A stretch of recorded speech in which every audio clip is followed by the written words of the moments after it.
Pregunta número 1. ¿Cuál es tu percepción sobre la prevalencia y el impacto de los diversos analfabetismos en México?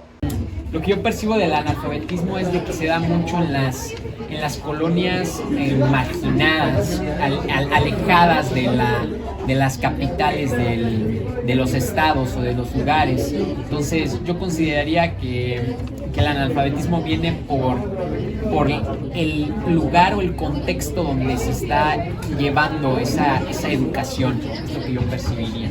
Yo creo que tiene que ver, uno, la regionalización de las personas, o sea, la parte de en qué parte del país, en qué área geográfica del país te encuentras, impacta en algunos tipos de analfabetismo. En México actualmente todavía, a pesar de los avances tecnológicos, de las nuevas corrientes educativas, de lo que se ha tratado de mejorar en la educación, todavía tenemos mucho analfabetismo.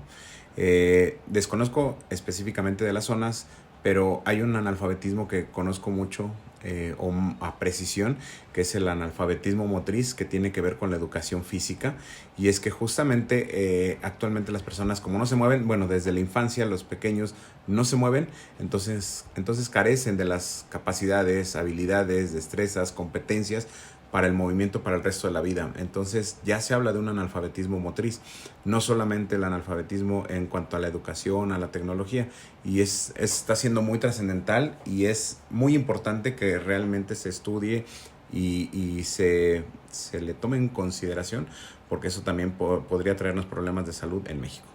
Okay. Pues que sigue presente en nuestra sociedad en México.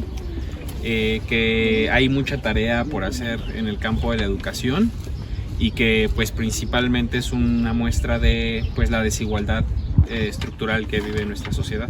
Que a pesar de que se supone que estamos en la segunda década, tercera ya, sí, qué horror, tercera, del siglo XXI, y se supone que tendríamos más acceso a educación, pues realmente los analfabetismos, sobre todo el analfabetismo funcional y el analfabetismo, bueno, financiero y tecnológico siguen existiendo. Entonces creo que la prevalencia ahí está y que no se ha atendido porque como que está invisibilizado. Esa es mi percepción. Pregunta 2. ¿Cuáles crees que son las principales barreras que enfrentan las personas analfabetas en México para acceder a la educación y superar este desafío? Principalmente es la crisis socioeconómica, dado a que las personas con mayor nivel de analfabetización son las personas que tienen menores recursos económicos y que se ven limitados a poder acceder a una educación. Principalmente económica, ¿no? Creo que los principales grupos analfabetas suelen ser ya gente mayor que en su momento no pudo acceder a la educación, o tristemente pues, personas contemporáneas a nosotros que de igual manera o tuvieron que trabajar o por su posición, no sé, digamos, el lugar donde viven, no tenían acceso, ¿no?, a la educación. Definitivamente la economía.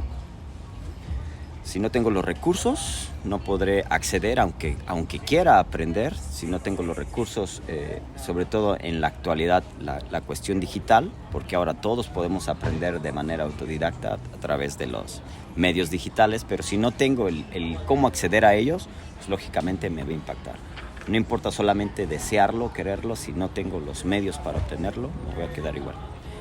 Vamos a entender que dependiendo del contexto contexto geográfico en el que se encuentran, primero vamos a hablar de un analfabetismo en el cual las personas no tienen acceso a la educación.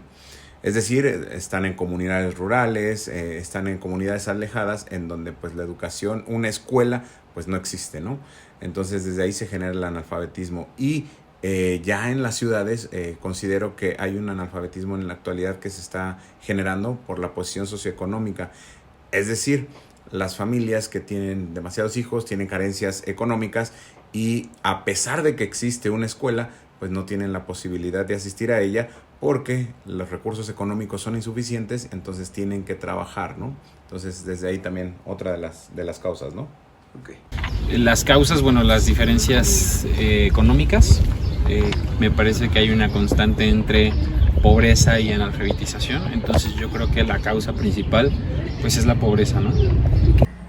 Depende, porque por ejemplo en alfabetismo funcional, si hablamos lo que dio origen literalmente a la palabra, yo creo que tiene que ver con comunidades indígenas, o sea, o comunidades campesinas que no tienen acceso a recursos electrónicos y que entonces, bueno, la barrera ahí está en cuanto a la falta de comunicación y a que no hay nada que leer. Y si no hay nada que leer, pues se te olvida leer, ¿no? Tal cual. Y en zonas urbanas yo creo que tiene que ver con la necesidad económica, es decir, la gente tiene que trabajar y tenemos menos tiempo como para dedicarnos a aprender, por ejemplo, a utilizar recursos tecnológicos para hacer como la vida más fácil, como que esto de hablando de analfabetismos o alfabetismo digital, sí resuelve la vida, pero como que no nos preocupamos de personas, por ejemplo, de mi edad o más grandes, como que las omitimos también. Entonces, la barrera es a veces la edad, a veces el prejuicio y a veces económica. Pregunta número 3. ¿Cómo crees que el analfabetismo funcional afecta la vida diaria y las oportunidades de las personas en México? Fíjate que sí afecta demasiado a la vida en cuanto a que nos damos cuenta de que una persona, se nos ha dado esta idea de que la persona entre más preparada esté, más va a ganar. Entonces, si también lo contrastamos con una cuestión económica del país que se me viene muy rápido a la mente, pasa que entre más analfabeta o menos sepa, pero cumpla con una tarea, para algunas empresas es más conveniente porque puede pagarle menos. En esta parte de ser autosuficientes, de repente, si mi mindset está bloqueado en el poder hacer, ¿no? Siempre hablamos de que debemos ser buenas personas, pero si no tenemos el saber hacer, no podremos lograr el bien ser y tampoco el bien tener. Entonces, la barrera muchas veces es nuestra, en que tenemos cierto conformismo por no salir más adelante. Lo normaliza, quizá, en estas comunidades alejadas, pues en donde las personas, precisamente por no tener acceso a herramientas como la escritura y la lectura, pues finalmente terminan trabajando por bajos costos, terminan pues siendo víctimas de una opresión social y pues bueno, se normaliza el hecho de que ser analfabeta pues es funcional y eso es algo que pues aunque en sustancia es cierto, causa amplía la brecha de las diferencias económicas en nuestro país. Ahí también te diría que depende. Si hablamos de analfabetismo funcional en una zona urbana, tal vez tiene que ver con la poca posibilidad de acceder a sueldos y a empleos bien pagados. Si hablamos de la zona rural, tal vez la forma más evidente de verla sería en defender tus derechos, es decir, tus tierras, las ventas de tus productos. O sea, creo que por ahí va el asunto. Se ve afectada por la forma en que les limitan para acceder al trabajo, para acceder a diferentes recursos, no solamente económico o estudiantil, sino tanto en la sociedad misma. Pregunta 4. ¿Qué opinas sobre el acceso a la tecnología y el nivel de alfabetización digital en el país, especialmente en áreas rurales o comunidades marginadas? Lo que hablamos puede ser uno. Si yo tengo el poder adquisitivo para tener los medios digitales, tal vez la infraestructura de la región donde estoy no hay red de internet, no hay antenas replicadoras, entonces pudiera tenerlo, pero la misma área rural impide que llegue la tecnología, ¿no? Lamentablemente, y lo podemos ver en determinadas zonas del país, ¿no? Si lo vemos hacia el sur, la parte de la Sierra de Guerrero, en Oaxaca, otras comunidades más alejadas de las cuestiones más céntricas. Mira, no te puedo decir con datos reales que yo conozca o que tenga dominio de ellos, de cómo está el uso de la tecnología en comunidades rurales o en algunos ciertos puntos geográficos, ¿no?, del país, pero sí te puedo decir que el analfabetismo digital o tecnológico en este momento llega a tal magnitud que nos dimos cuenta en la pandemia que muchos maestros y me voy a contar en ese grupo, no teníamos las habilidades, las competencias como para diseñar una plataforma, para saber el uso de simplemente de una computadora, una plataforma para dar clases, una plataforma tipo Zoom, una plataforma tipo Google Meet. No se sabía, no se conocía. Entonces, ¿hasta dónde va? ¿Hasta dónde tiene ese impacto, ese analfabetismo digital o tecnológico? Entonces, imagínate si eso pasa para personas que tienen más acceso a la educación. ¿Qué va a pasar en comunidades rurales? Pues no van a tener realmente ese acceso, ese dominio o esa capacidad de manejar esos recursos. No lo sé, porque ahí te diría, por ejemplo, que yo conozco comunidades donde pues, no importa. O sea, realmente el ritmo de vida, el estilo de vida, la manera en que se relacionan, no les afecta realmente tener un analfabetismo digital. Pero hay otros espacios donde sí impacta realmente en su desempeño, porque, por ejemplo, generan riqueza, pero no saben hacer transacciones electrónicas, entonces pues, su dinero realmente no genera porque lo guardan todavía en la antigüita bajo el colchón, cosas así que no les da un mayor rendimiento. Entonces creo que depende otra vez del contexto. Pues creo que el internet y el mundo digital llegó más rápido, o sea, más aceleradamente que lo que tardó la educación en llegar al país, pero pues todavía hay comunidades donde no hay agua, para empezar, donde no hay luz, y pues no podemos pensar en que tengan una computadora o acceso a internet si ni siquiera tienen luz. Entonces yo creo que hay que llevar el agua, los servicios básicos, agua y luz, a todas las comunidades que se pueda, y a partir de la luz después pedir el internet y lo digital, pero mientras tanto las necesidades primarias. Bueno, el acceso a la tecnología ha sido un problema muy grande. Hablar de tecnología ya involucra un producto, entonces este producto llega a ser muy costoso en ciertos sectores específicos. Retomamos la pregunta 1. Las colonias marginadas llegan a carecer de un sustento económico digno. Ya desde ahí podemos identificar que la problemática de la economía es muy grande. Y ahora le sumamos otra problemática, que es la adquisición de un producto extra. Pregunta número 5. ¿Has notado dificultades relacionadas con el analfabetismo financiero entre las personas en tu comunidad? En mi comunidad y en otras comunidades. Yo creo que es algo que adolece el país por cultura. No tenemos una educación financiera. Muchos siguen pensando en búscate un trabajo, ahorra, no gastes y entonces pudieras hacerlo, pero nadie nos educa en lo que tienes, tienes que invertirlo, no sabemos qué es una deuda buena, una deuda mala, no sabemos nada de inversiones y estamos acostumbrados a veces caemos en este ciclo del juego de la rata. Trabajo, me lo gasto, vuelvo a trabajar, me lo vuelvo a gastar en un mejor escenario y en un peor escenario es gasto lo que ni tengo. Vivo con tarjetas de crédito más mi nómina y todo el tiempo estoy menos que al día. Entonces, la educación financiera es súper importante, no solamente donde vivimos, es más, nos extiende, nos absorbe más en el país, la verdad. Uy, desde luego.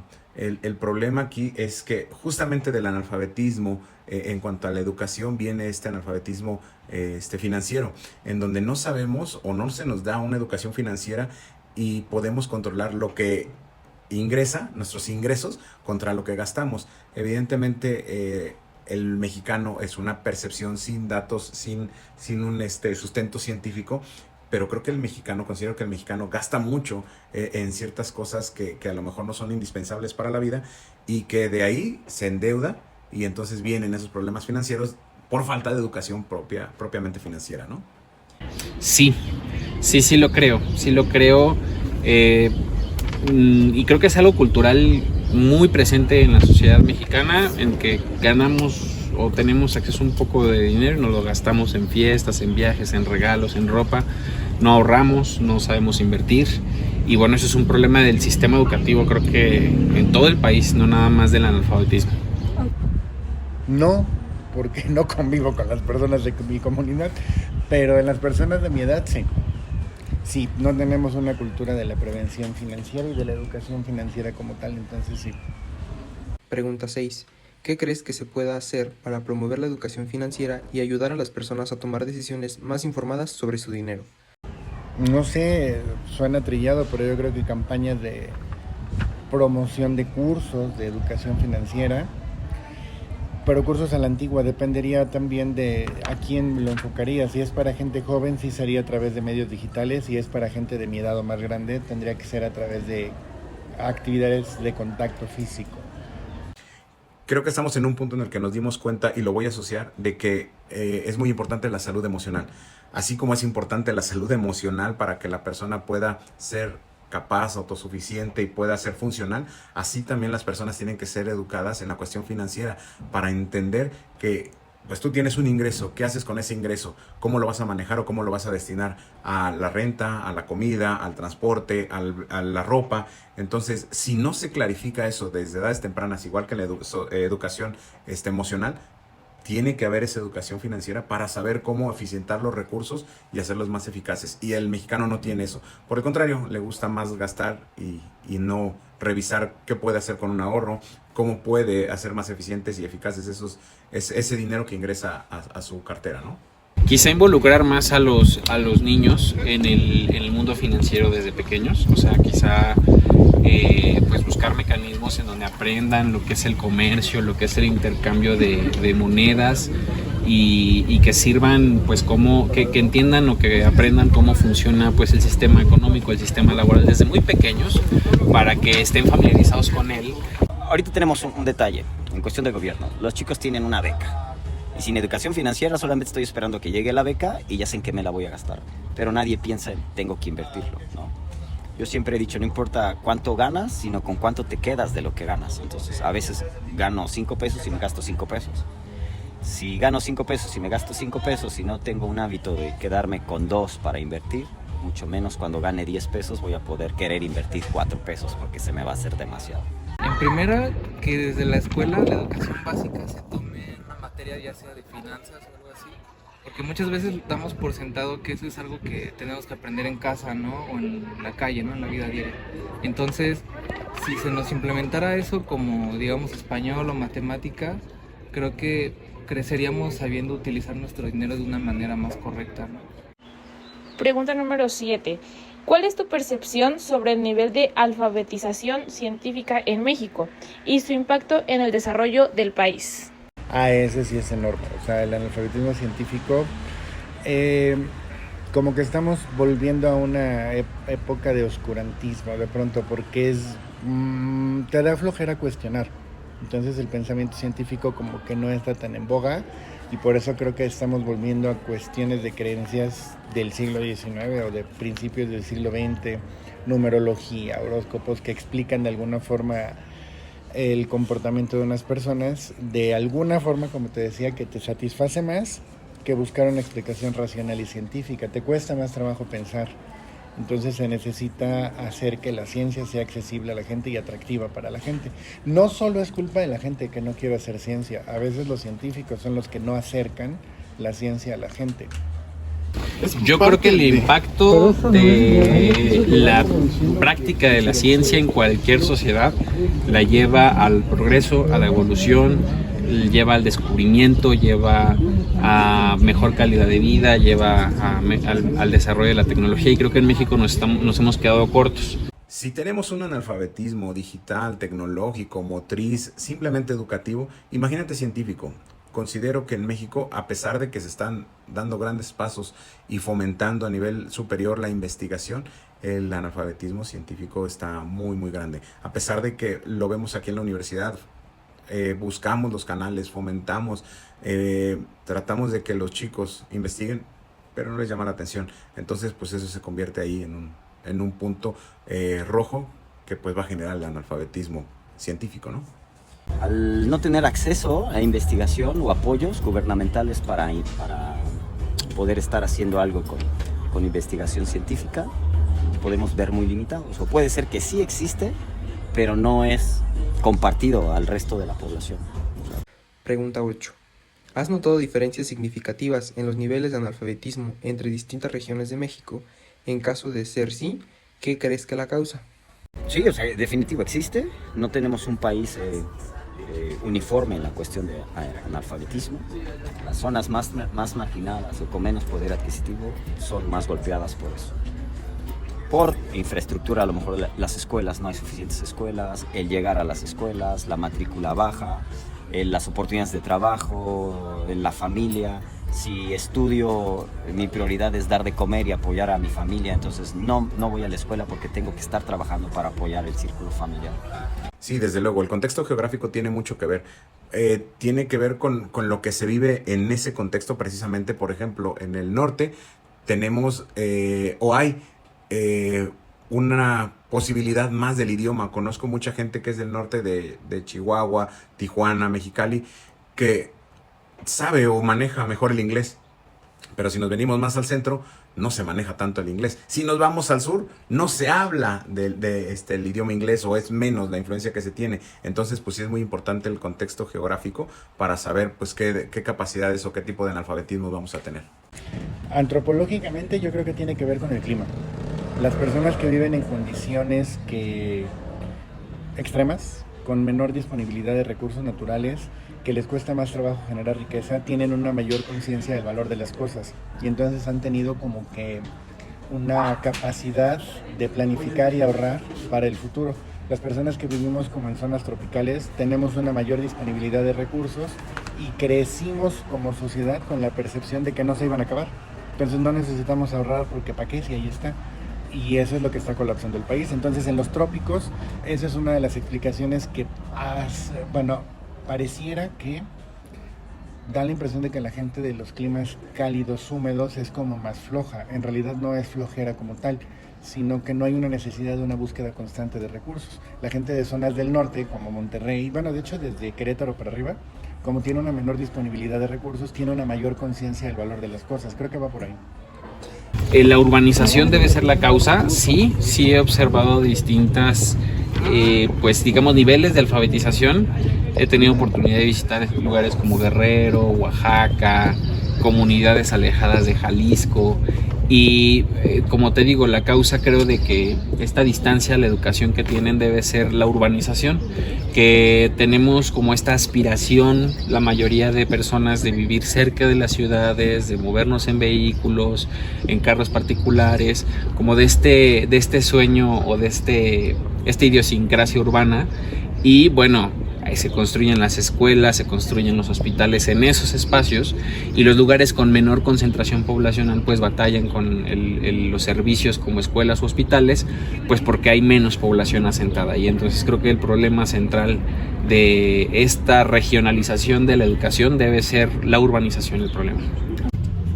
Sí, y lo causa por el área en que nos vamos desarrollando, no solamente porque dentro de mismo Morelos hay comunidades como Huituco que tienen falta de alfabetización, Ciudad Ayala, que son de Cuautla, ¿no? Digamos por así cerca. Si nos vamos de aquí en Cuernavaca, zonas que a lo mejor pueden ser no tan óptimas. Vamos a poner un ejemplo, La Varona, que es más de difícil acceso porque tiene un estatus de peligro, ¿no? Y muchos no quieren entrar a dar clases para poder erradicar esa analfabetización. En México, pues solamente ir, por ejemplo, a Oaxaca cambia totalmente a como si te vas al norte. Yo creo que el desarrollo, ¿no? México se divide, por ejemplo, en el norte hay más desarrollo industrial o cosas así, y el sur está más marginal. Entonces, no es por sonar mal, pero poniendo un ejemplo, gente de Guerrero, de la sierra, lugares así, obviamente ese tipo de zonas del sur se puede, ser más propensa, ¿no? A que no esté tan desarrollada y haya más analfabetización, a personas donde están en un contexto donde hay mayores oportunidades, ¿no? Pregunta número 9. Basándote en tu experiencia y conocimiento, ¿qué recomendaciones harías para abordar los analfabetismos diversos en México y mejorar la calidad de vida de las personas afectadas? En primera, la inclusión, ser comprensivos con las personas, ¿no? Creo que incluso podemos tener algún familiar, ¿no? Que esté en esa posición, ya sea un abuelo o alguien mayor, y sobre todo no aprovecharnos de esas cosas, ¿no? Sino que ser más empáticos y ver la manera en que podamos ayudar. En mi punto de vista, y aunque es muy repetitivo, creo que son los planes, los programas que los mismos estudiantes como nosotros que nos estamos preparando para ser docentes, hacer un plan en el cual podamos tener un nivel óptimo para poder llevar a diferentes comunidades, tener esta vocación docente para transmitir y poder ayudarles a las personas de diferentes comunidades a erradicar esa analfabetización. A eso sí está más complicado, porque no basta con campañas de alfabetización o promoción de cursos. O sea, para que una campaña de alfabetización en cualquiera de sus variantes funcione, necesitas hacer que la gente realmente utilice, o sea, le sea funcional, pues, que realmente entienda que vale para algo, que sirve para algo en su vida cotidiana. Creo que tendría que ir por ahí. Una educación para la zona curso, y es lo que les dicen en el ICE todo el tiempo. Una educación para la vida y no para la escuela. Creo que iría por ahí. Creo que desde mi experiencia, como bien lo dices, y mi percepción, lo primero que tendríamos que hacer es un diagnóstico para determinar cuáles son los analfabetismos que más prevalecen por sector, por zona, por contexto geográfico, y con base en eso generar proyectos de intervención. No deberíamos de arriesgarnos o aventarnos al abismo haciendo proyectos de alfabetización si no sabemos cuál es realmente la necesidad de ese contexto geográfico. Es decir, no me voy a ir a poner cursos de inglés al norte porque seguramente ya los hay, ¿no? O el contexto pues les da esa posibilidad, pero sí un analfabetismo en una segunda lengua en el sur sí podría ser. Creo yo, tengo la convicción de que esto tiene que hacerse desde un examen diagnóstico, una evaluación diagnóstica para determinar cuáles son los analfabetismos por región, cuál es la prevalencia, y partiendo de eso construir un plan de atención, ¿no? Yo creo que la educación básica, el poder tener acceso a saber leer, escribir y habilidades matemáticas básicas, estamos todavía no igualados en todo el país. Necesitaríamos hacer eso, de todos los analfabetismos, por lo menos que el porcentaje sea de todo el país que sepan leer y escribir. De llevar pláticas que informen. Ciertamente el analfabetismo viene derivado de una falta de conocimiento hacia un tema. Entonces, para atender la falta de conocimiento a esa problemática, lo que hay que hacer es llevar conocimiento a ella para que no exista esta falta. ¿Cómo llevamos el conocimiento? A través de las escuelas, a través de pláticas, a través de proyectos que lleven a personas calificadas para poder enseñarte algo. Yo creo que es muy importante que ejercicios como este que se hacen en el Instituto de Ciencias de la Educación se aborden para concientizar a la generación de próximos educadores y próximos diseñadores de modelos o de planes de estudio, ¿no? Que nosotros, al entrar al campo laboral educativo como docentes, como investigadores, como administrativos de las instituciones, pues tengamos esto en mente y podamos trabajar desde dentro de las instituciones. Creo que hoy herramientas como el internet, hoy herramientas como la informática nos pueden ayudar a acercar el conocimiento y el aprendizaje a más personas, y pues hay que explotar esas herramientas. Creo que nuestra generación tiene esa responsabilidad. Okay.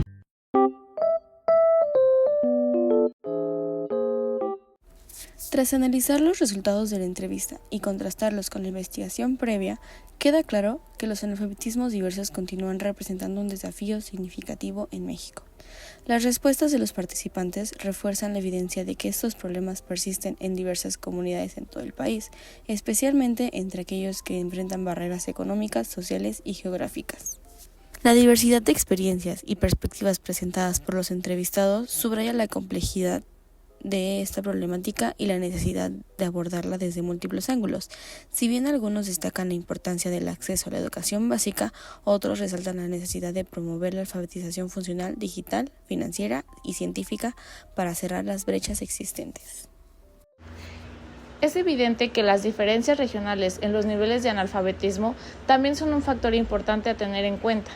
Mientras que algunas áreas del país enfrentan desafíos más pronunciados debido a la falta de recursos y oportunidades, otras han logrado avances significativos gracias a la implementación de políticas y programas específicos. Para abordar eficazmente los analfabetismos diversos en México, es fundamental adoptar un enfoque integrado y participativo que tenga en cuenta las necesidades y realidades únicas de cada comunidad. Esto implica no solo mejorar el acceso a la educación, sino también fomentar la inclusión digital, financiera y científica en todas las etapas de la vida. Para abordar eficazmente los analfabetismos diversos en México, es fundamental adoptar un enfoque integrado y participativo que tenga en cuenta las necesidades y realidades únicas de cada comunidad.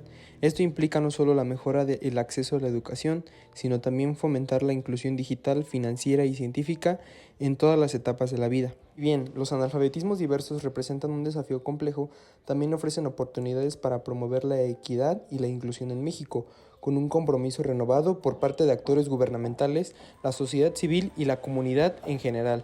Es posible avanzar hacia un futuro donde todas las personas tengan acceso a las herramientas y habilidades necesarias para alcanzar su máximo potencial.